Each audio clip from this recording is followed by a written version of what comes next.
سلامونه درنو لیدونکو، د نن ورځې تازه او مهمو خبرونو ته ښه راغلی. د پاکستان دفاع وزیر خواجه آصف وایي پښتون ژغورنې غورځنګ کې تشدد راغلی، خو پی ټی ایم وایي پر امنه مبارزه کوي.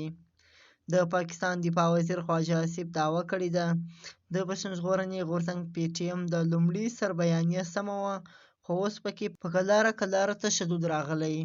خو پی ټی ایم وایي د اولې ورځې نه یې بیانیه د امن وه او اوس هم په خپله خاوره امن غواړي، د آیین لاندې پر امنه مبارزه کوي.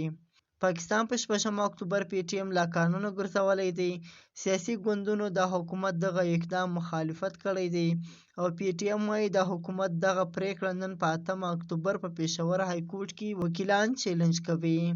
خواجه آصف تېره شپه د جیو نیوز ټي وي پروګرام کې ویلي دي په لومړي سر کې د پښتون ژغورنې غورځنګ پی ټی ایم بیانیه سمه وه، خو په کلاره پکې عسکریت پسندي راغلې ده او په تیرو 18 میاشتو کې چې د پوځ، پولیسو او ملکي خلکو ضد جګړه سیوا شوې ده، نه پی ټی ایم او نه پاکستان تحریک انصاف دغه جګړه غندلې ده او نه یې علي امین ګنډاپور غندنه کوي او نه هغوی پی ټی ایم جنازو ته ځي.